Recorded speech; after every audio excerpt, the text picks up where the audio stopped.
Bonjour les graphes, bienvenue à cette nouvelle vidéo, donc comme chaque lundi consacrée au Bitcoin et aux différentes crypto-monnaies et aux actions qui sont de près ou de loin liées à la blockchain. Comme d'habitude, si vous appréciez ces vidéos, n'hésitez pas à laisser un pouce en l'air, ça fait toujours plaisir, à la partager également. Et je vous attends moi du côté des commentaires pour savoir ce que vous en pensez, quels sont les cryptos que vous suivez, quels sont les niveaux que vous suivez et qu'est-ce que vous pensez globalement de la suite. Voilà, ça permettra d'avoir la vue la plus exhaustive possible. Et enfin, n'oubliez pas de vous abonner à la chaîne, comme ça vous ne loupez aucune vidéo. On attaque avec le Bitcoin dollar. On est revenu, la semaine dernière, on s'était parlé donc de cette conso et de ce retour vers cette zone des 8200, 8300 $. Paf, on est venu, on fait des mèches sur la zone et on s'en sert pour rebondir. Donc ça, c'est plutôt pas mal, ça nous donne un bon niveau de soutien intermédiaire et court terme actuellement. Et donc du coup, là, l'idée maintenant, c'est de savoir, est-ce que là, on va avoir assez de force? Bon, ce qu'on voit là, c'est qu'au niveau des volumes, c'est pouillemesque, donc ça manque encore de vigueur, clairement. Ce qui va nous intéresser, voilà, c'est est-ce que c'est juste un simple rebond qui va buter encore une fois sur cette zone des 9000 $ et qui va pas réussir à passer, ou est-ce que on va réussir à passer et en passant, on va donner un bon signal justement, un signal plus fort pour aller chercher la zone des 9800, 10 000 $. A contrario, si on n'arrive pas à passer, éventuellement on reviendra un petit peu taper sur cette zone 8400, 8200 $. Et ce n'est que si on passe sous cette zone des 8200 $ qu'on ira très certainement chercher du côté des 7850, on voit 7900 $ qui était l'ancienne résistance ici, qui devient support. Donc, ce qu'il faut comprendre un petit peu dans la physionomie, c'est qu'on reste dans cette construction. Donc, on est en train de construire, et même si on devait revenir chercher la zone des 7900, 8000 $, on considérerait que c'est encore de la construction. Ce serait juste une construction un petit peu plus large. Et ce qu'on attend, voilà, c'est la sortie de cette construction. Soit on en sort par le haut, et on va chercher donc plus haut vers cette zone des 10 000 $, comme j'ai dit, soit on en sort par le bas, et là on reviendra chercher vers la zone des 6500, 6000 $, et ça sera très moyen moins quand même pour la suite des opérations, puisque là le signal est quand même plutôt pas mal. Donc j'aurais tendance à dire que tenir la zone des 7800 $, 7900 $, c'est le minimum syndical pour conserver une volonté haussière sur la sortie de cette construction. Et donc là, du coup, on est en attente de voir un petit peu la force. Les volumes, pour l'instant, ne nous apprennent pas grand-chose. C'est juste qu'on est en train de respecter les niveaux graphiques. Mais de la part des volumes, on ne peut pas faire de conclusions trop actives pour le moment.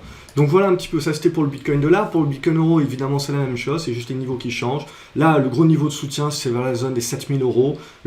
Le soutien intermédiaire, vous le voyez, c'est cette zone des 7400 €. Et derrière, le niveau de résistance qu'il faudrait passer pour d'ores et déjà donner un bon signal de retournement durable long terme, c'est cette zone des 8200, 8300 €. Donc en attendant, on est au milieu du gué, on est dans de la construction et on attend, on est dans du zigzag. On voit que les volumes sont très rikiki, donc là pour le moment on ne peut pas interpréter qu'il y a un signal majeur, c'est juste voilà, il y a un bon rebond, les acheteurs ont toujours la main, mais pour l'instant ils n'ont pas suffisamment la main, ils ne donnent pas suffisamment un coup de rein assez fort pour pouvoir véritablement emporter et retourner la tendance d'un point de vue moyen long terme. Pour le moment, on reste dans cette construction de suivi de tendance. Ça reste positif, mais il va falloir voir un petit peu comment ça va tergiverser maintenant. Surtout voir si on va buter sur les résistances pour aller rechercher les supports, ou si on va casser ces résistances-là, et c'est ça qui donnera véritablement le signal. Donc là, on est globalement en attente. Allez, on attaque avec les différentes cryptos. Au niveau du BAT, moi je trouve le retournement plutôt intéressant. Donc on a bien tenu cette zone-là des 0,1980 dont on s'était parlé. On se relance bien, donc au-dessus de cette zone, on reste positif sur le retournement haussier qui est en train de se mettre en place sur le BAT. Au niveau du Bitcoin Cash, c'est la même chose. Là, on reste positif, on est bien revenu, on va chercher la moyenne mobile 20. On s'en sert comme tremplin. Donc on est bel et bien dans une continuation de ce mouvement haussier et de ce mouvement de retournement, là, déjà engagé à moyen terme. Et ce qui va surtout nous intéresser, c'est le gros bloc qui est aux alentours de ces 450 $. Ça sera une grosse résistance, une autre paire de manches, comme on dit, on aura l'occasion d'en reparler. Au niveau du Cardano, pareil, retournement toujours actif. Alors moi, ce que j'apprécie, c'est que les consolidations où l'on voit les retournements qui sont mis en place sur les cryptos, les consolidations sont plutôt à plat. Donc ça, c'est plutôt positif dans le sens où on ne cherche pas à retracer d'une manière trop importante les hausses précédentes. Donc ça veut dire qu'il y a quand même toujours une bonne prise en main des acheteurs et qu'ils ne lâchent rien et on ne va pas chercher des retracements trop puissants. Donc ça prouve également que le mouvement est quand même fort et a quand même des probabilités supérieures de continuer. Et là, en l'occurrence, pour le Cardano, on donnerait un nouveau coup de rein, donc vous le voyez, sur ce dépassement des 0,0480 pour arrondir. Et là, on validerait le retournement de moyen terme. Je pense qu'on pourrait viser la zone des 0,055, 0,060. Au niveau du Cosmos Atom, là, on continue d'être positif. Tant qu'on va tenir, on voit celle-ci, elle aime bien sa moyenne mobile 50.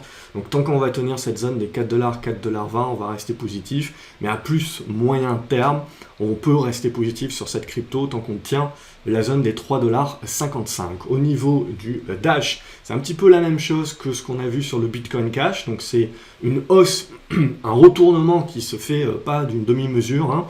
Derrière la consolidation qui est au prorata de cette hausse. Et là par contre, on tient assez rapidement cette zone-là et on se relance. Donc en gros, on vient de valider grosso modo une zone aux alentours des 90$, 95$ comme zone de support. Tant qu'on est au-dessus, on reste dans ce retournement haussier de moyen terme qui est en train de s'effectuer. Et de la même manière que sur le Bitcoin Cash, elles se ressemblent plutôt bien les deux. Et on a cette zone plus de résistance long terme qui reste la cible sur cette zone des 150 à 170$, qui sera le gros morceau pour la suite. Au niveau de l'EOS, là aussi, on est toujours en mode retournement. On est venu consolider, là aussi, pas très profondément. Et hop, on se relance tout de suite. Donc ça aussi, c'est plutôt positif. On a bel et bien une continuation des retournements haussiers qui se mettent en place, des retracements qui ne sont pas profonds. Donc on reste positif là-dessus. Et là, en l'occurrence, le support, il est sur les 3,40$. Donc on voit les cryptos toujours très défensifs par rapport à tout ce qu'il y a sur le coronavirus, les actions en ce moment, etc. Là, sur les cryptos, on sent qu'on a quand même des retournements qui sont en train, soit déjà validés, soit en train de se valider, et des retracements qui ne sont pas très puissants, donc on a quand même des constructions qui sont saines. Et ça, quelque part, voilà, c'est entre guillemets protecteur actuellement, même si bien entendu, le royaume des crypto-monnaies reste un royaume très spéculatif. Pour l'Ethereum, c'est la même chose. On a, vous le voyez, la construction et la congestion qui est en train de se mettre en place dans cet encerclement ici, donc on reste positif au-dessus des 150$, et là le gros niveau à dépasser, c'est le même que celui de la semaine dernière, c'est la zone des 180$, 185$, et ça devrait pouvoir nous faire revenir taper dans cette zone des 200 à 220$. Au niveau de l'Ethereum classique, là ça ressemble beaucoup plus à du Bitcoin Cash et à du Dash comme on l'a vu précédemment, c'est exactement les mêmes physionomies de figure, donc des gros retournements, on va chercher derrière des retracements sur les anciennes résistances, là en l'occurrence cette zone des 7,80$, 8$, et derrière pouf, on est en train de relancer. Donc là aussi, il y a des plus gros niveaux, mais on est d'ores et déjà en train de les travailler ici sur les 10,40$, etc. Donc là aussi, c'est des belles constructions, alors que j'ai quelques alertes qui commencent à passer. Au niveau de Horizon, ça, pour le moment, c'est toujours haussier, ça consolide, ça reste pour moi très positif tant qu'on va tenir cette zone des 9$, 9,20$. Au niveau de l'IOTA, là aussi, c'est du retournement en train de se mettre en place. Là aussi, le retracement n'est pas très profond, donc on a des probabilités supérieures d'aller continuer et d'aller chercher cette zone des 0,30 certainement. Au niveau du Litecoin, c'est pareil, même physionomie, une bonne congestion, on tient bien les supports là sur cette zone des 49-50$. Et là, l'idée, c'est de venir dépasser cette zone des 63$ pour aller chercher les 80$. Là aussi, c'est plutôt bien construit. Monero, même chose, même disposition. Le support, il est aux alentours des 55-56$. Et derrière, il faudra réussir, on voit, à s'affranchir des 70$ pour aller chercher 80-95$ éventuellement.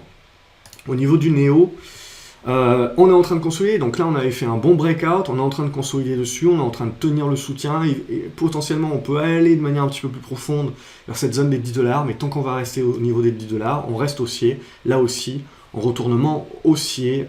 Au niveau du Nano, ça a l'air beaucoup plus PQ, on voit il y a quand même des grosses mèches, beaucoup de volatilité, mais l'idée, voilà, c'est qu'en gros, on devrait avoir là aussi une spéculation à la hausse et un retournement, on voit qu'elle est plus en retrait celle-ci, sur un dépassement des 0,75 avec un retour des volumes, ça devrait pouvoir se valider.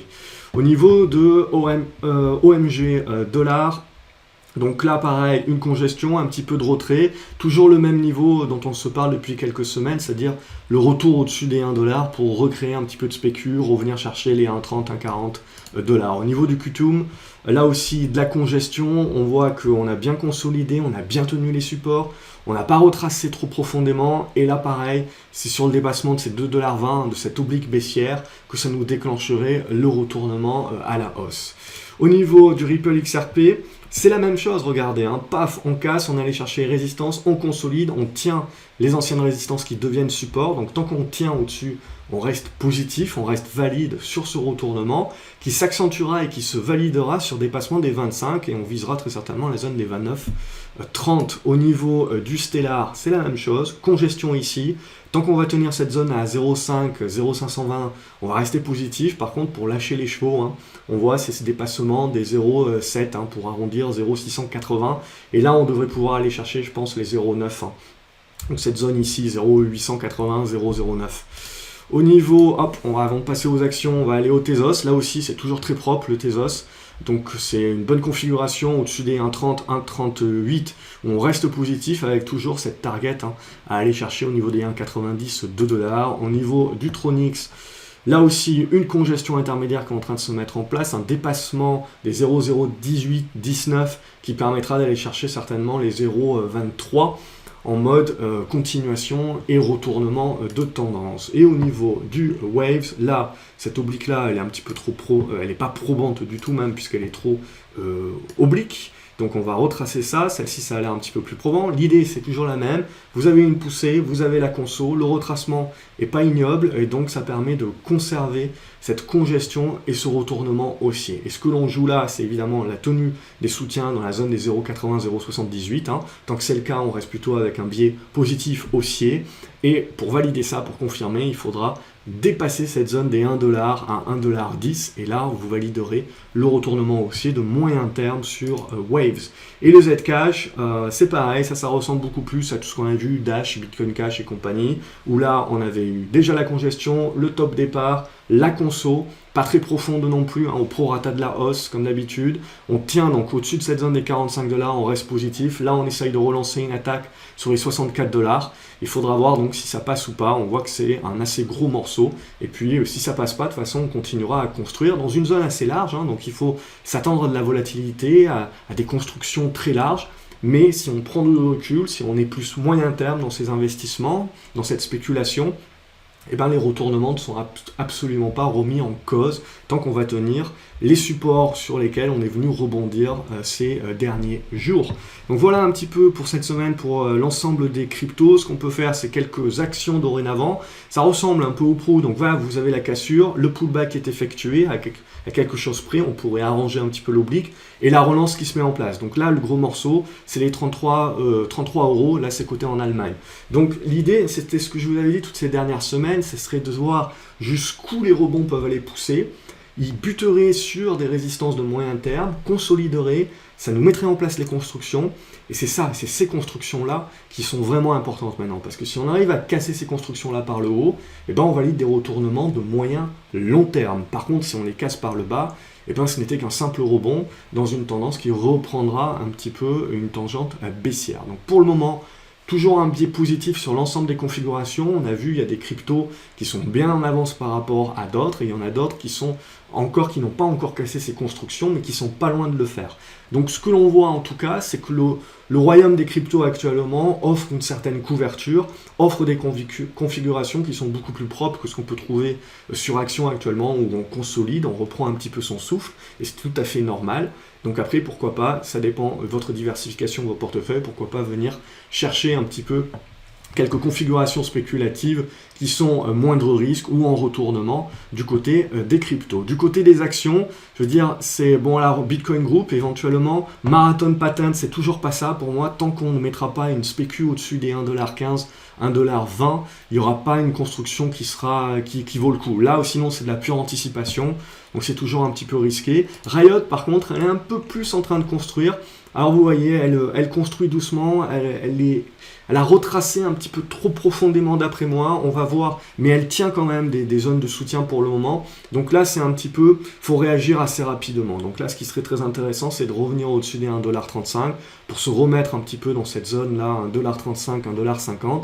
Et là, on reprendrait à se remettre en embuscade et dans des dispositions pour venir casser cette oblique descendante ici, ce qui permettrait de mettre en place la spéculation. Donc si vous ne voulez pas aller sur des cryptos, moi c'est Riot que je regarde, même si pour l'instant, il va falloir voir avec aujourd'hui, si elle arrive à repasser au-dessus des 1,35, si elle arrive à passer au-dessus des 1,35, elle est validée en clôture, on sera à nouveau dans des dispositions intéressantes pour jouer de la spécu, on va dire crypto, via cette action-là, Riot, attention, hein, c'est très très très spéculatif bien entendu.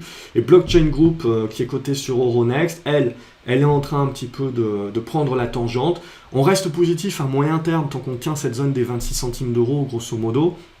Mais voilà, on sent qu'elle a besoin de construire, elle a bloqué sous les 35, donc il faudra, pour véritablement retourner la tendance à plus long terme, il faudra casser cette zone des 35 centimes d'euros. En attendant, on est en train de mettre en place une construction, donc entre ces 25 et ces 35 centimes d'euros, le zigzag commence. Voilà, j'espère que cette vidéo vous a plu, pour en l'espace de 15 minutes faire le point complet. N'hésitez pas donc du coup à mettre un pouce en l'air si vous avez apprécié cette vidéo, moi en tout cas ça me fait toujours plaisir.